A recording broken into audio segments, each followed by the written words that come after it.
gracias en esta mañana por la oportunidad que nos das de poder estar en este lugar y bendecir tu bendito nombre, Señor. Ahora que vamos a abrir tu palabra, pedimos que tu Espíritu continúe ministrando nuestras vidas y que unja a este siervo, Señor. Hazme útil, ya que soy un inútil, pero hazme útil para poder traer tu palabra con sencillez, con claridad, pero siempre bajo la unción, bajo el poder de tu Espíritu Santo. Así que te pedimos, Señor, que tú obres poderosamente en los corazones de todos los que estamos aquí presentes. El día de hoy tu Espíritu se mueva también, poniendo atención a tu palabra, tanto los que están en los medios sociales también. Pedimos que aquellos que se han conectado, que se puedan conectar también contigo, Señor.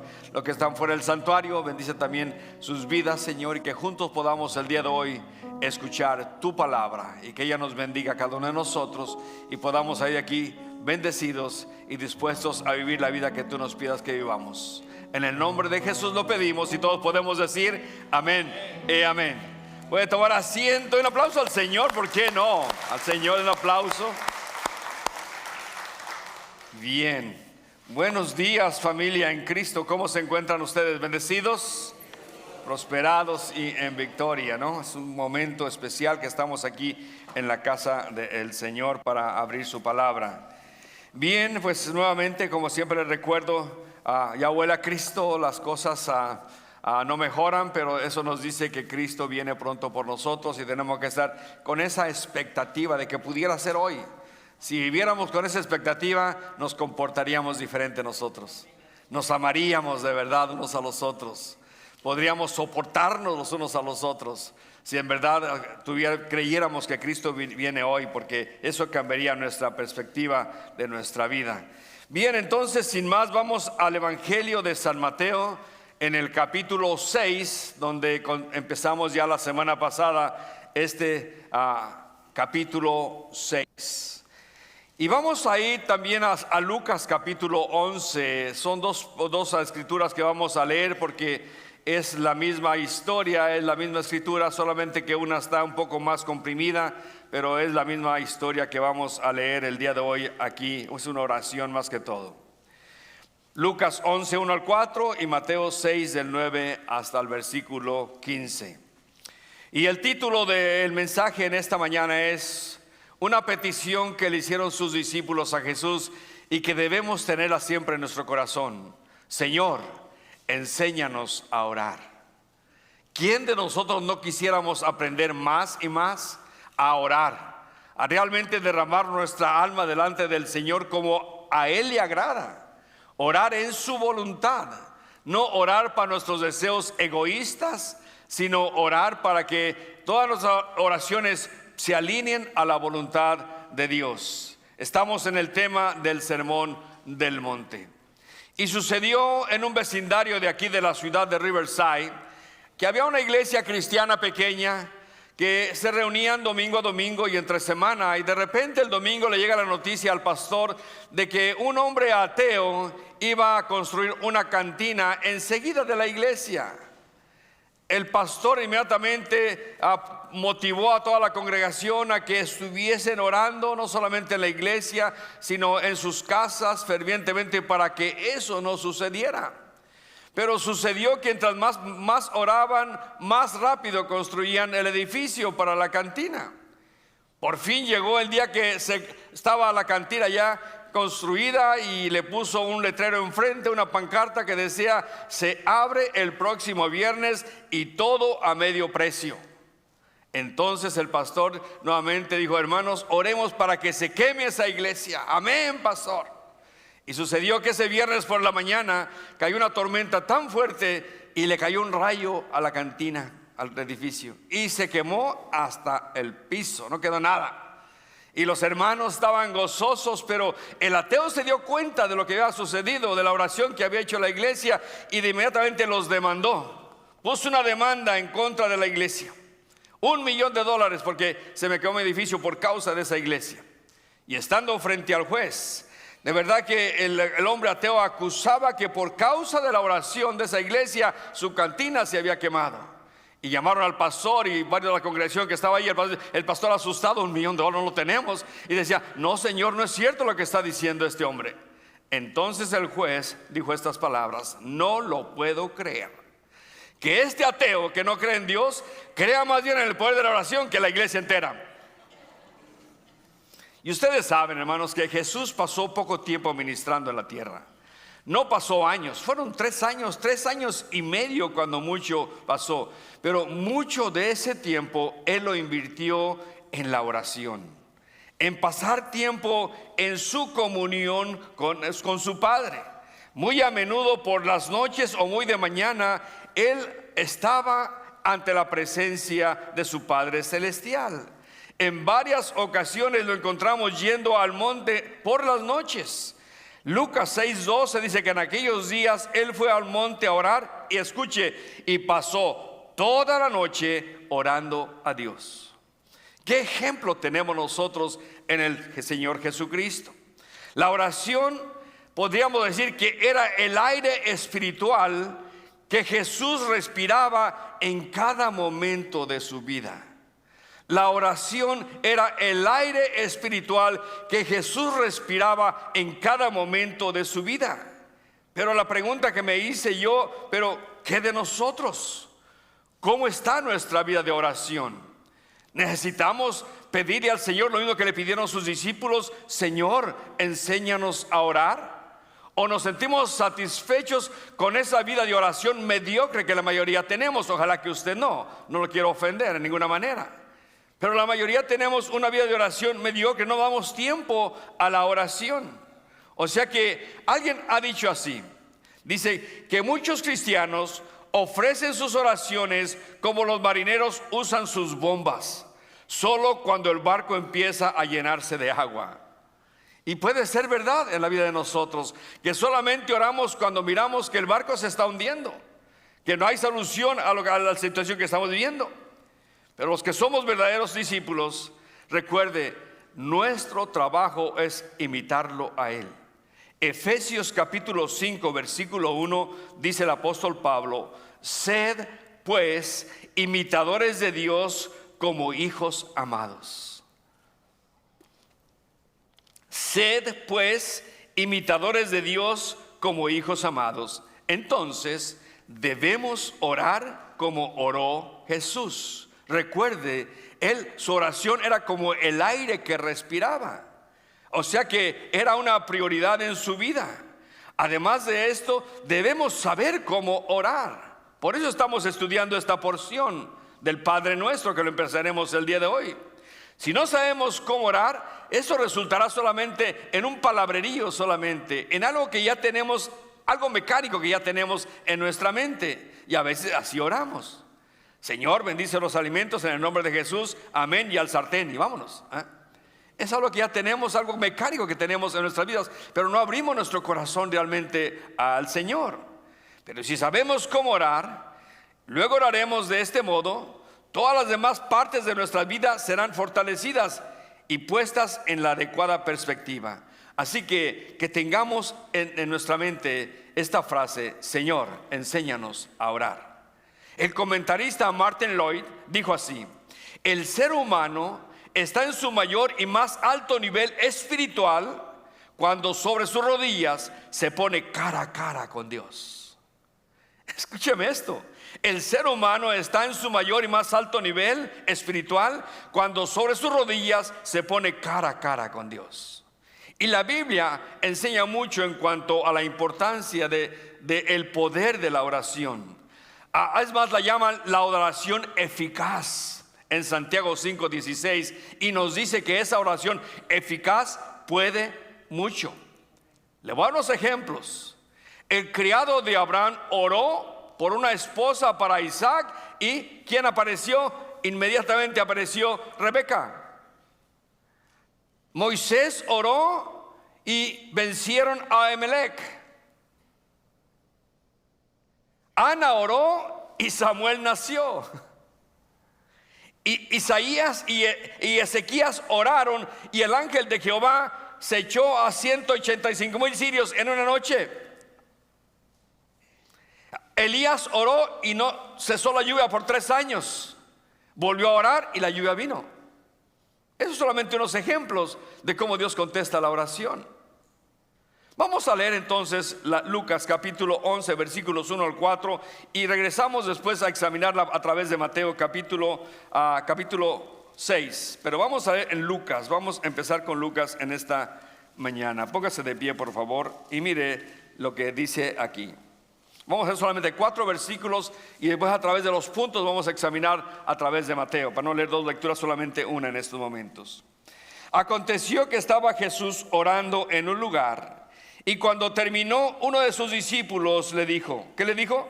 Señor, enséñanos a orar, como también Juan enseñó a sus discípulos. Y les dijo, cuando oréis, decid, digámoslo juntos, Padre nuestro que estás en los cielos, santificado sea tu nombre, venga tu reino, hágase tu voluntad como en el cielo, así también en la tierra. El pan nuestro de cada día, dánoslo hoy, y perdónanos nuestros pecados, porque también nosotros perdonamos a todos los que nos deben. Y no nos metas en tentación, mas líbranos del mal. Padre, te damos gracias. Al examinar, Señor, esta oración, fue a petición de tus discípulos. Padre, que podamos sentir ese mismo deseo y poder tener esa misma petición en este día y cada día de nuestras vidas. Enséñanos a orar.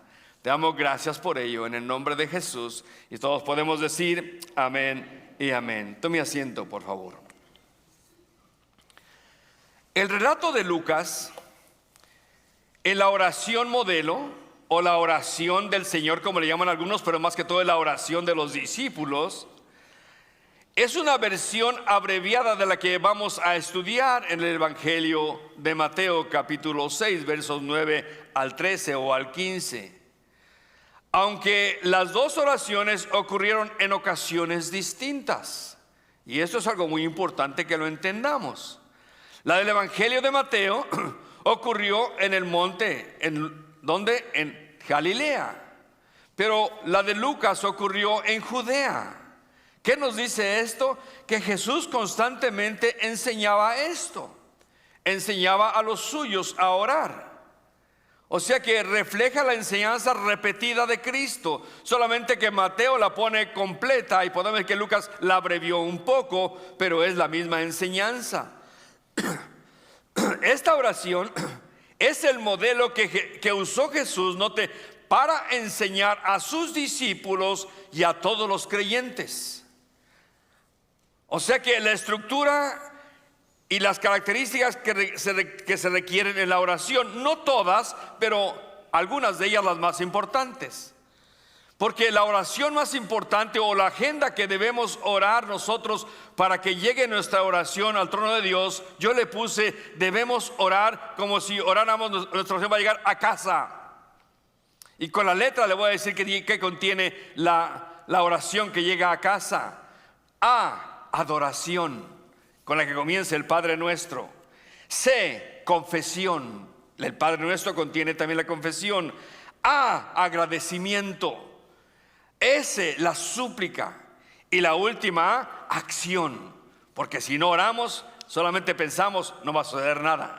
O sea que a casa debe llegar nuestra oración con adoración, con confesión, con agradecimiento, con súplica y orando constantemente, como lo hacía Jesús.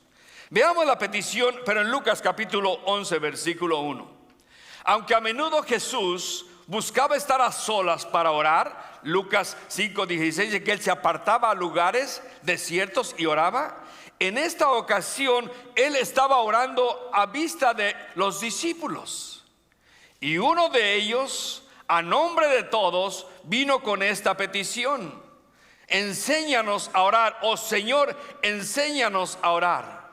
Note usted que nunca le pidieron que los enseñara a predicar o a enseñar. Nunca le pidieron que los enseñara a sanar o a expulsar demonios. La petición específica fue: Señor, enséñanos a orar. Ahora, sabiendo usted y yo la importancia que tenía para el pueblo de Israel la oración, esto parece algo sorprendente. Pero nuevamente, refleja la condición espiritual en que se encontraba el pueblo judío en los días que Jesús estaba en la tierra. Ellos se habían olvidado de lo que decía la palabra de Dios por seguir las tradiciones de los ancianos o de los fariseos y de los escribas. Y la nación se encontraba sin saber cómo orar, porque los discípulos seguían las enseñanzas de los rabinos y de los fariseos. O sea que revela que los discípulos estaban sorprendidos, pero querían aprender cómo oraba Jesús. Ellos querían orar a la manera en que Jesús oraba y no como los escribas y los fariseos les enseñaban. Y vamos a examinar primero el tipo de oración que hacían los judíos religiosos en los días de la historia de Jesús. Y volvamos a Mateo capítulo 6 y en el versículo 5 veamos la oración de los hipócritas. Y yo le digo esto porque podemos estar en esa línea nosotros y pensar que estamos bien, pero estamos bien mal. Veamos la oración de los hipócritas. Versículo 5 del capítulo 6, según San Mateo 6:5, para decírselo más. Capítulo 6, versículo 5. Mire lo que dice allí en el verso 5. Dice: cuando oréis, no seáis como ¿quién? Los hipócritas, porque ellos aman el orar en pie en las sinagogas y en las esquinas de las calles para ser vistos de los hombres. De cierto os digo que ya tienen su recompensa. Aunque a menudo Jesús buscaba estar a solas, voy al punto, a la primera parte de los hipócritas. O sea, la oración que se enfoca en uno mismo siempre es una oración hipócrita. Porque por definición el enfoque tiene que ser ¿quién? Dios, no nosotros. O sea que ahora, según se mencionó en el estudio anterior, el término hipócrita se refiere originalmente a un actor. Los actores griegos o los que hacían actuación en aquellos días usaban máscaras grandes para describir el personaje o el papel que estaban representando. Los hipócritas son actores charlatanes que representan solamente un papel que no son ellos. Pues lo que dicen y hacen no representan lo que realmente ellos creen, sino que solamente dan la imagen o representan cierto personaje. Su meta, en otras palabras, aquí tenemos a los escribas y a los fariseos, que solo oraban ¿para qué? Para ser vistos por los hombres. Su meta era atraer la atención y producir honra para ellos mismos. Esa era la esencia de su justicia. Por eso Jesús dijo: tal justicia que practican ellos no van a entrar al reino de Dios. La justicia de ustedes tiene que ser totalmente diferente. Tales oraciones se enfocaban en es un espectáculo de religiosidad para las personas que los observaban, no honrar y glorificar a Dios en nada, en lo absoluto. Jesús dijo que todo pecado comienza en el corazón, y es ahí donde usted y yo tenemos que examinar nuestro corazón. Yo le puedo examinar a usted si le conozco poquito inmediatamente, y puedo hablar mal de usted cuando usted no está presente. Y fulano es así, pero yo conozco su corazón. No, todo comienza aquí. Y aquí era el pecado que había en estos religiosos: el deseo de exaltarse delante de sus compatriotas judíos, lo que constituía la raíz del pecado, el orgullo. ¿Recuerda al fariseo aquí en Lucas capítulo 18 o en el Evangelio de Lucas? ¿Cómo oraba ese hombre? Jesús contó esta parábola y dijo que él oraba consigo mismo de esta manera: Señor, te doy gracias porque yo no soy como... Así le hacen los salvadoreños, ¿no? Como los otros hombres, ¿verdad? Ladrones, note cómo los justificaba: injustos y adúlteros. Wow. Ni aún como aquel publicano que está ahí atrás. Note cómo mete el yo. yo ayuno 2 veces a la semana. Yo doy mis diezmos de todo lo que gano. Y Jesús contesta, dice que el publicano estaba atrás y dice que no quería ni alzar sus ojos al cielo, sino se golpeaba el pecho y decía: Dios, sé propicio a mi pecador. Y Jesús dijo: os digo que éste descendió a su casa justificado antes que el otro, porque cualquiera que se enaltece será humillado, y el que se humilla será enaltecido. Qué enseñanzas tan claras. Así que examinémonos cada uno de nosotros, dejemos de prestar atención a los demás y miremos dentro de nosotros mismos. ¿Hay orgullo en mí? Consideremos lo que pasa en el versículo que sigue, en el versículo 6, la verdadera audiencia. Mas cuando tú ores, verso 6, entra en tu aposento y cerrada la puerta, ora a tu Padre. Es interesante lo que está diciendo Jesús. Ora a tu Padre que está en los cielos, y tu Padre que ve lo secreto te recompensará en público. La definición básica de la oración es comunicarnos con Dios. Y si Dios no está involucrado, solo existe un simulacro de oración. No solo que Dios debe de estar involucrado, sino que debe estar centralizado e involucrado en nuestra oración. La oración es la provisión de Dios, es la idea de Dios. Él se dignó a hablar con nosotros y no podríamos orar si Dios no nos hubiera enseñado. Los hombres nos enseñaron a repetir cosas, pero Dios quiere enseñarnos a orar. Cuando tú ores, dice Jesús, da por sentado que usted y yo debemos de orar. Él no está pensando que los creyentes no oramos. Él da por sentado que usted y yo somos hombres y mujeres de oración. Dice, cuando tú y yo oremos, Jesús dice: entra en tu aposento. Indica un cuarto pequeño, algo preparado por nosotros mismos. En aquel tiempo se usaban los pequeños almacenes donde los judíos guardaban cosas valiosas que ellos querían que cuidar. Allí usaban ese aposento para ir y orar.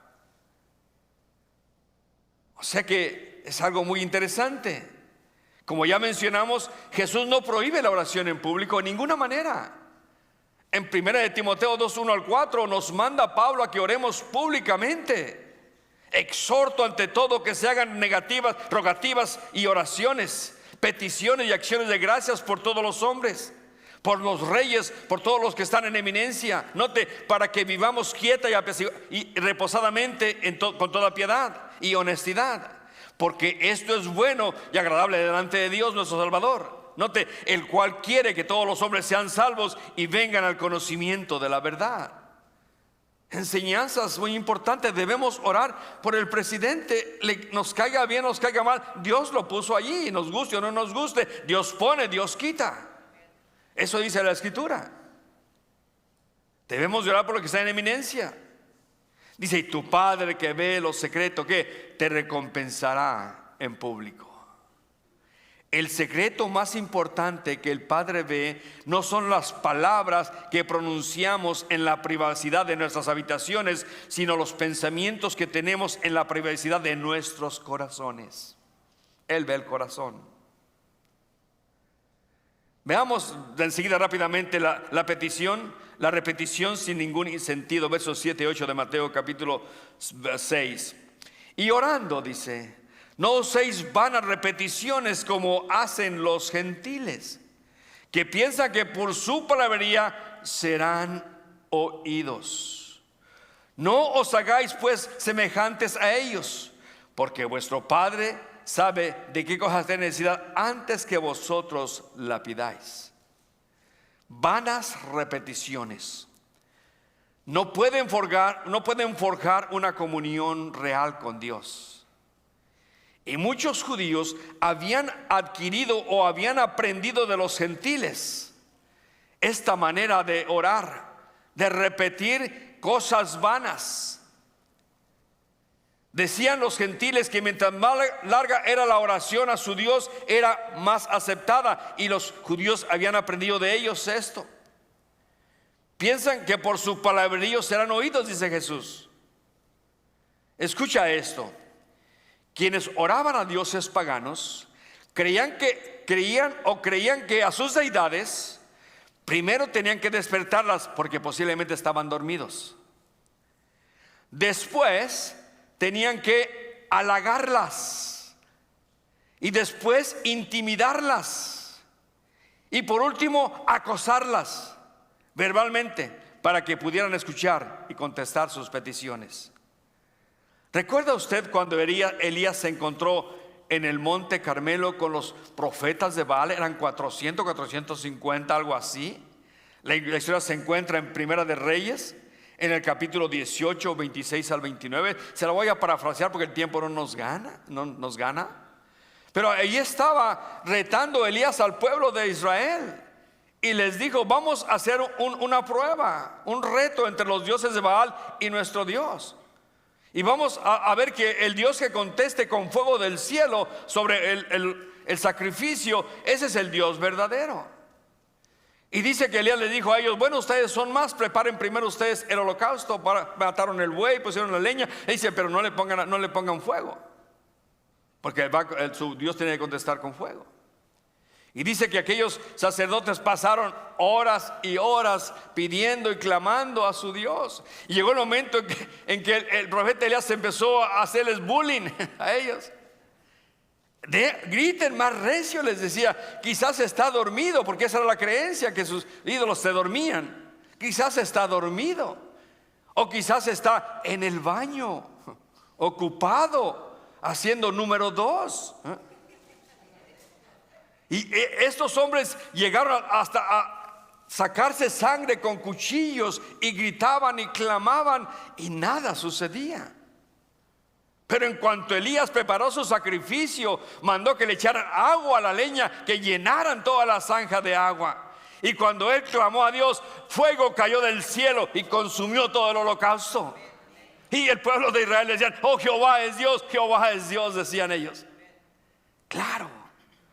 O sea que no por vanas repeticiones. Viene a mi mente en Hechos capítulo 19, cuando estaban ahí los que seguían a la diosa Diana.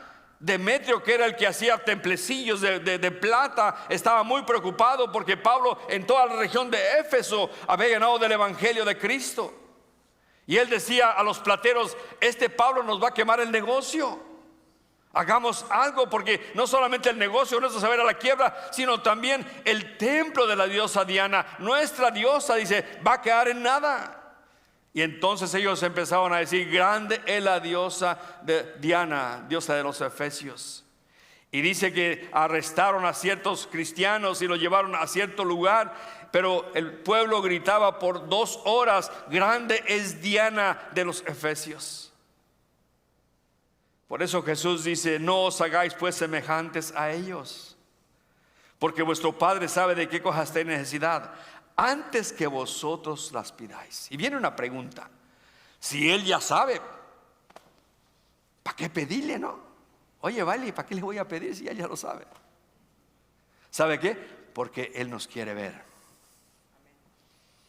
Él nos quiere ver más de lo que nosotros deseamos verlo a Él. Su amor es inagotable. Él quiere que estemos llegando constantemente ante su presencia, con peticiones, con ruegos, con intercesiones, que no cesemos de orar. Jesús es nuestro modelo. Pasaba la noche orando ante su Padre. Entonces, que así seamos nosotros. Ahora pasemos al modelo de oración aquí en el capítulo 6, versos 9 al 13.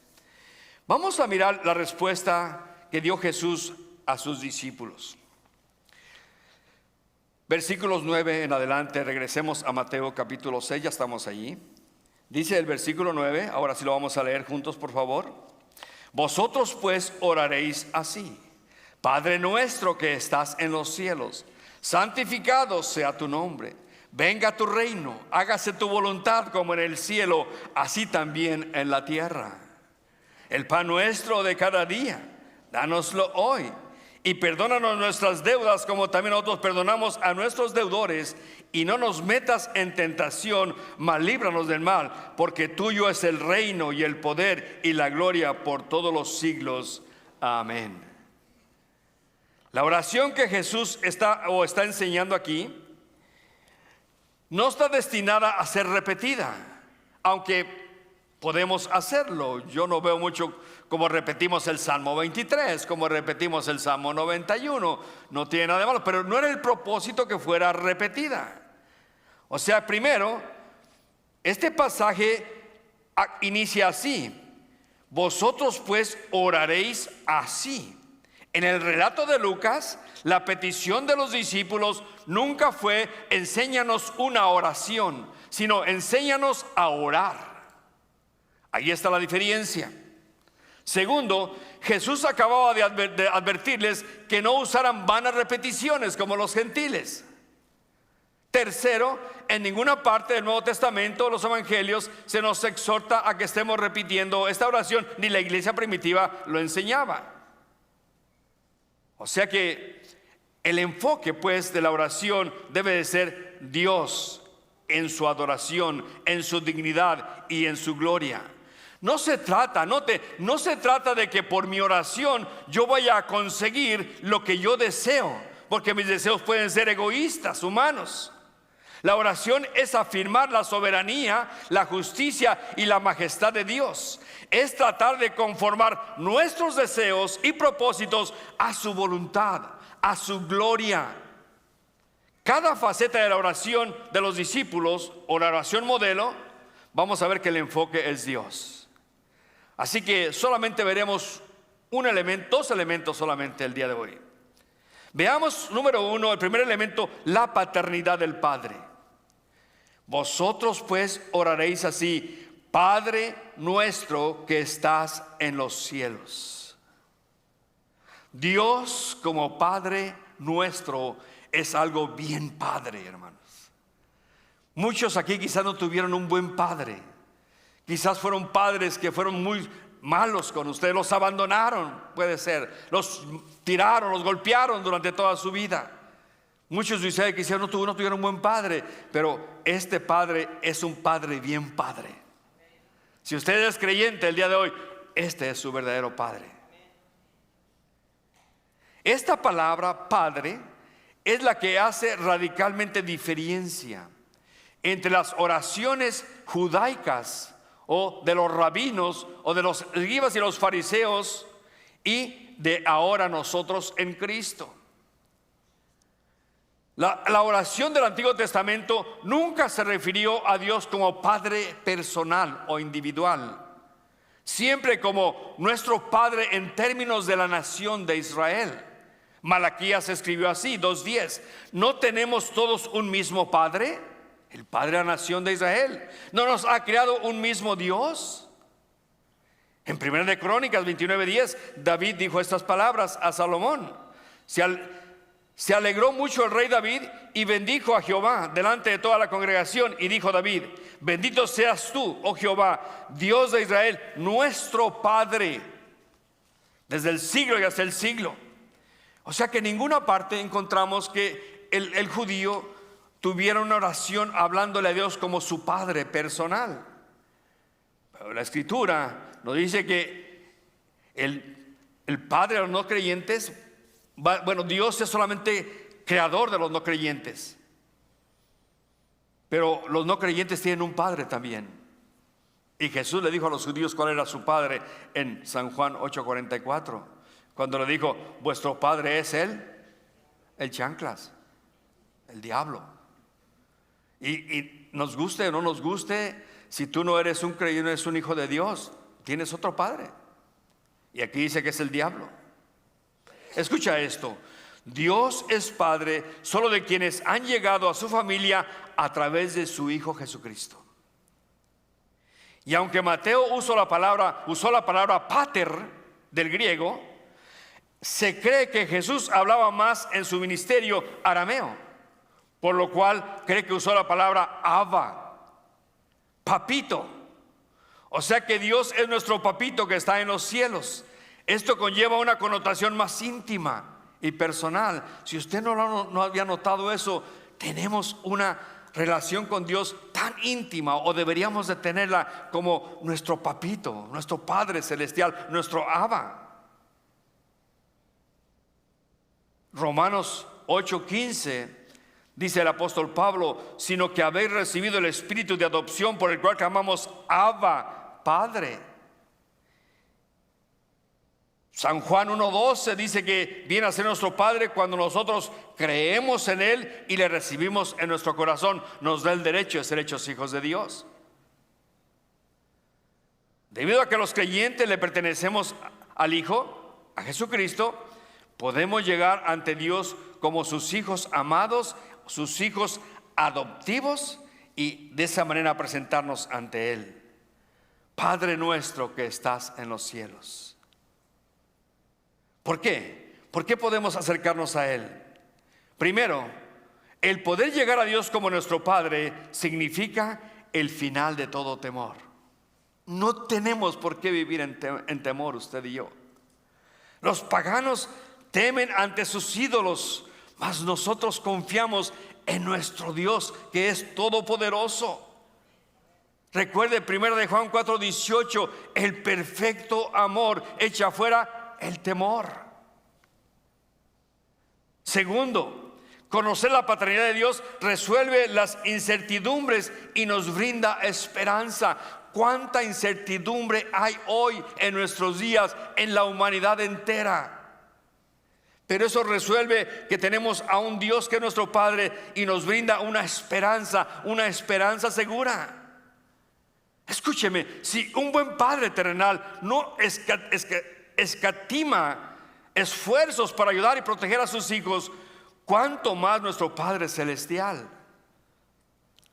no nos dará juntamente con Cristo todas las cosas? Mateo 7:11 dice: pues si vosotros, siendo malos, sabéis dar buenas dádivas a vuestros hijos, ¿cuánto más vuestro Padre que está en los cielos hará buenas cosas a los que le piden? Tenemos la protección del Hijo y tenemos la protección del Padre. San Juan 10:27 al 29: mis ovejas oyen mi voz y yo las conozco y me siguen, y yo les doy vida eterna y no perecerán jamás, ni nadie las arrebatará de mi mano. Mi Padre que me las dio es mayor que todos y nadie las puede arrebatar de la mano del Padre. Hay seguridad. La incertidumbre que vivimos no debe afectarnos a nosotros el día de hoy. Lo que vive el mundo no debe afectarnos, porque tenemos un Padre, un papito que está en los cielos. Tercero, conocer a Dios como nuestro Padre resuelve el asunto de la soledad. ¿Cuánta gente se siente sola el día de hoy? Especialmente si tu cónyuge se ha fallecido, se ha ido con el Señor. Hay muchos al día de hoy aquí, viudos y viudas. Pero eso resuelve la soledad. Nuestra fe, a veces por nuestra fe somos rechazados, somos abandonados por nuestra familia. Nuestros amigos, nuestros hermanos creyentes aún hablan mal de nosotros y por el resto del mundo, ¿verdad? Sabemos que nuestro Padre Celestial nunca nos abandona. San Juan 14:21: el que tiene mis mandamientos y los guarda, ese es el que me ama. Y el que me ama será amado por mi Padre, y yo le amaré y me manifestaré a él. Cuarto, conocer la paternidad de Dios debe resolver la cuestión del egoísmo, del cual hablábamos al principio, los escribas y los fariseos. Jesús nos enseñó a orar, note, Padre nuestro, usando el pronombre plural, puesto que somos hijos con todo el resto de la familia de Dios. Es nuestro Padre. No hay pronombre singular en toda la oración del Padre nuestro. Le pedimos a Dios lo que es mejor para todos, no solo para uno. Y quinto, conocer a Dios como nuestro Padre debe resolver la cuestión de los recursos. Él es el Padre nuestro que está en los cielos, y los recursos del cielo son nuestros también. Efesios 1:3: bendito sea el Dios y Padre de nuestro Señor Jesucristo, que nos bendijo con toda bendición espiritual en los lugares celestes en Cristo Jesús. Y por último, la paternidad de Dios debe resolver la cuestión de la obediencia. San Juan 6:38: porque he descendido del cielo no para hacer mi voluntad, sino la voluntad del que me envió. ¿Cuánto más debemos nosotros, que somos hijos adoptivos, buscar hacer la voluntad de nuestro Padre que está en los cielos? La obediencia a Dios es una de las características supremas de nuestra relación con Él, como sus hijos. Mateo 12:50 nos dice: porque todo aquel que hace la voluntad de mi Padre que está en los cielos, note, ese es mi hermano, mi hermana y mi madre. Entonces, Padre nuestro indica entonces que todo afán debe desaparecer de nuestras vidas. Todo aquello que nos separa de Dios debe de ser quitado a un lado y debemos estar unidos a Él, porque es nuestro papito celestial. Segundo, rápidamente, es la adoración, reverencia a Dios. Santificado sea tu nombre. Al principio Jesús hace una seria advertencia contra la oración egoísta, pero Dios debe tener la prioridad en cada aspecto de nuestras vidas.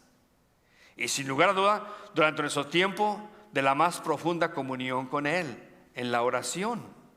El orar a Dios no debe de ser algo rutinario o casual, que brinde homenaje pasajero a Dios, sino que debe abrir grandes dimensiones de reverencia, asombro, aprecio, honor y adoración a Dios.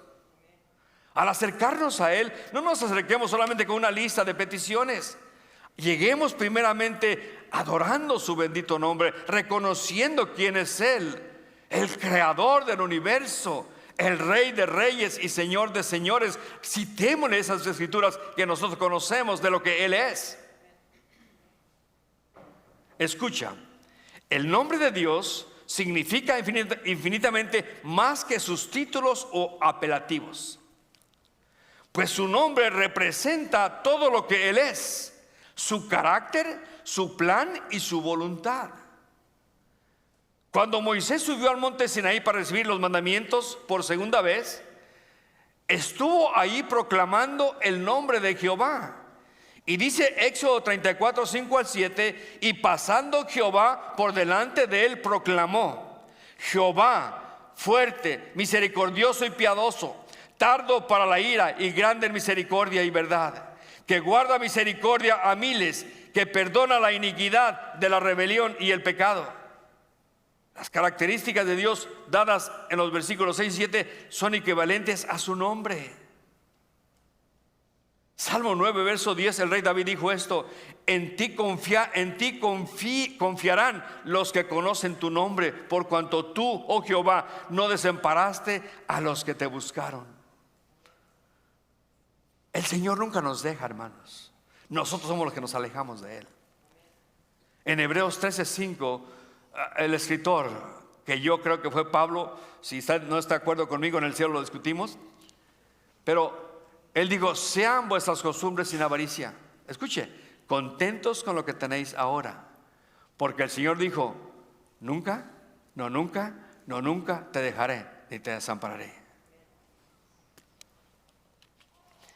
Cuando el salmista expresó: estos confían en carros y aquellos en caballos, pero nosotros del nombre de Jehová tendremos memoria.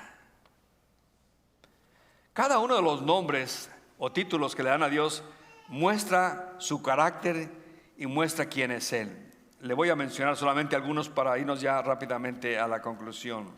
Elohim, el Dios que es creador. El Elión, el poseedor de los cielos y la tierra. Jehová Jireh, el Señor proveerá. Jehová Shalom, el Señor nuestra paz.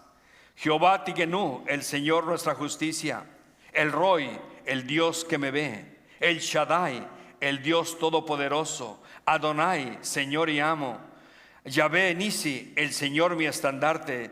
Y Jehová Roy, el Señor es mi pastor. Y hay muchos otros más. Todos estos nombres hablan de los atributos de Dios. Pero ¿sabes qué? El nombre más grande de Dios es Jesús. Él lo dijo claramente en San Juan 17:6: he manifestado tu nombre a los hombres que del mundo me diste. Tuyos eran y me los diste y han guardado tu palabra. Todo lo que el Hijo de Dios hizo en la tierra manifestó el nombre de Dios. En San Juan 1:14, el verbo fue hecho carne y habitó entre nosotros. Se hizo tabernáculo entre nosotros. Y en San Juan 14:8 y 9, Felipe le dijo: muéstranos al Padre y nos basta. Jesús le contesta: tanto tiempo hace que estoy contigo, Felipe, y no me conoces. El que ha visto al Padre me ha visto a mí. Por eso Pablo, cuando le dio la gloria a Cristo en Filipenses 2:9-11, dijo: por lo cual Dios también le exaltó hasta lo sumo y le dio un nombre que es sobre todo nombre, para que en el nombre de Jesús se doble toda rodilla de los que están en los cielos y en la tierra y debajo de la tierra, y toda lengua confiese que Jesucristo es el Señor, para la gloria de Dios Padre. Y por último, la palabra santificado.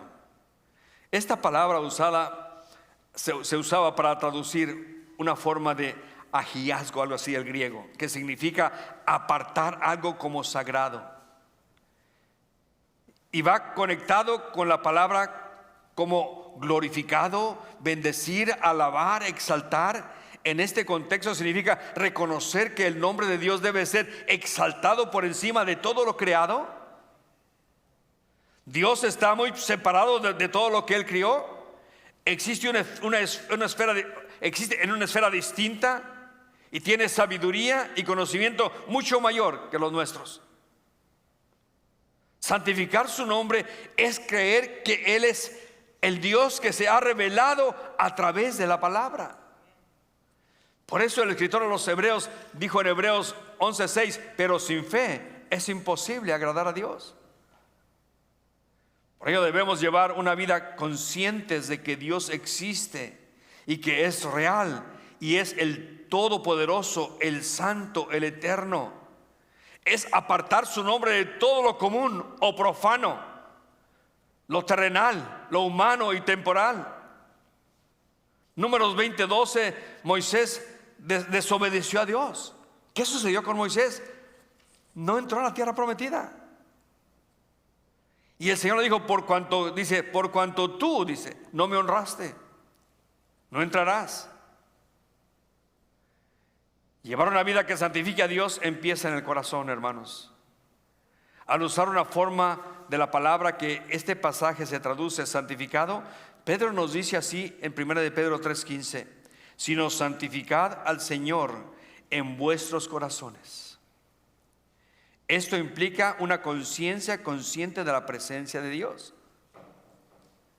Una verdad que el salmista David escribió en el Salmo 16:8 fue: a Jehová he puesto siempre delante de mí. Una vida marcada por la obediencia y la presencia de Dios. Y en 1 Corintios 10:31 Pablo dijo que sea que comamos o bebamos o hagamos cualquier cosa, lo hagamos todo para la gloria de Dios. Pedro nos dijo en 1 Pedro 1:15: sino que como aquel que os llamó es santo, sed santos en toda vuestra manera de vivir. Vamos a ir a la conclusión rápidamente, hermanos. El mejor resumen de los dos puntos que hemos visto, yo lo encontré en el Salmo 34, verso 3. Note lo que dice: engrandeced al Señor conmigo y exaltemos a una su nombre. Engrandeced al Señor conmigo, dijo David, y exaltemos a una su nombre. La Biblia también enumera muchos nombres y títulos que revelan la naturaleza divina del Señor Jesucristo. Solamente le voy a mencionar para cerrar lo que dicen de Jesús en el puro libro de Apocalipsis. Si quiere tomar nota, lo voy a leer, no tan rápido, pero se lo voy a leer. Verso 5 del capítulo 1. Jesús es el testigo fiel, el primogénito de los muertos, el soberano de los reyes de la tierra. Verso 8, es el alfa y la omega, el que es y que era y que ha de venir, el todopoderoso. En el verso 11, el primero y el último, el Hijo del Hombre, el que vivo. En 2:1, el que tiene las 7 estrellas a su diestra. En 2:12, el que tiene la espada aguda de 2 filos. En 2:18, el Hijo de Dios, el que tiene ojos como llama de fuego y pies semejantes al bronce bruñido. 3:1, el que tiene los 7 espíritus de Dios. 3:7, el santo, el verdadero, el que tiene la llave de David, el que abre y ninguno cierra, y cierra y ninguno abre. 3:14, el amén, el testigo fiel y verdadero, el principio de la creación de Dios. 5:5, el león de la tribu de Judá, la raíz raíz de David. 5:6, el Cordero. 6:11, el Santo y verdadero. 15:3, el Señor Dios Todopoderoso. 19:11, el fiel y verdadero. 19:13, el Verbo de Dios. 19:16, el Rey de Reyes y Señor de Señores. 22:16, la estrella resplandeciente de la mañana. 22:20, el Señor Jesús. 22:21, el Señor Jesucristo. Es todo lo que es. En un solo libro encontramos todas esas características de Jesús. Por eso, como creyentes, pidámosle como los discípulos: Señor, enséñanos a orar. Esto es lo que dijo Jesús. Pero ¿sabes qué? Si aún tú no tienes una relación personal con Él, la primera oración que Jesús quiere escuchar de ti es: Señor, yo creo en ti. Perdóname y entra en mi corazón. Te recibo como Señor y Salvador de mi vida. En Apocalipsis 3:20 aún le dice a la iglesia de la Odisea: yo estoy aquí y toco la puerta. Yo sé que en el libro de Apocalipsis es Jesús que lo han dejado fuera, pero si tú no eres creyente, Jesús no está dentro de ti. Pero el Espíritu Santo está tocando la puerta de tu corazón y te está diciendo: necesitas un Salvador. Y ese Salvador es Jesucristo. Todo lo que tienes que hacer, amigo, amiga, es el día de hoy tirarte a sus pies. Y en lugar de decirle: Señor, enséñame a orar, dile: Señor, entra en mi corazón. Sé mi Señor y sé mi Salvador. ¿Lo harás? ¿Por qué no oramos todos, por favor? Como iglesia, estemos intercediendo. Nunca dejemos de interceder. Recuerde, la oración para Jesús era como el aire que respiraba en su vida. Que así sea la oración nuestra al interceder por aquellos que no conocen a Cristo, al orar por la iglesia, al orar por el liderazgo de la nación, al orar por todas las cosas que vemos que suceden a nuestro alrededor, pero al orar por salvación. Que esta cruzada de Harvest que vamos a comenzar nosotros a promover, que sea un vehículo que nos haga llevar personas que no conocen a Cristo, para exponerlas al mensaje del Evangelio. Pero tú, amigo, amiga, que el día de hoy me escuchas, quisieras recibir a Cristo en tu corazón, quisieras el día de hoy decirle: Señor, sálvame. Señor, entra en mi corazón. Señor, perdóname. Señor, lléname de tu presencia. Es la primera oración que Él quiere escuchar de ti. Así que voy a hacer esta oración y te voy a invitar el día de hoy a que la hagas conmigo. Estés dentro del santuario, fuera del santuario, estés en los medios sociales. Si el día de hoy tú quieres comenzar esta relación con Dios, haz conmigo esta oración, pero hazla con fe. Di: Padre Celestial, aquí estoy delante de ti y te pido que me perdones. Reconozco que soy un pecador y me arrepiento. Señor Jesús, yo creo en ti y hoy te abro la puerta de mi corazón y te invito a que entres en él y que seas mi Señor y mi Salvador. Lléname con tu Espíritu Santo y guíame con tu santa palabra. Lo pido en el nombre de Jesús. Amén y amén. Si tú el día de hoy has hecho esta oración, si estás en los medios sociales, llámanos, toca el enlace que está en la pantalla, haznos saber que hiciste la oración para podernos comunicar contigo. Pero si tú estás dentro del santuario el día de hoy, hiciste esta oración, voy más que todo a pedirte que si nos lo haces saber. ¿Cómo? Simplemente levantando tu mano y diciendo: Pastor, yo hice la oración con usted. ¿Alguien hizo la oración conmigo esta mañana del que está dentro del santuario? Dios te bendiga. Tenemos una mano levantada. ¿Alguien más? ¿Alguien más hizo la oración?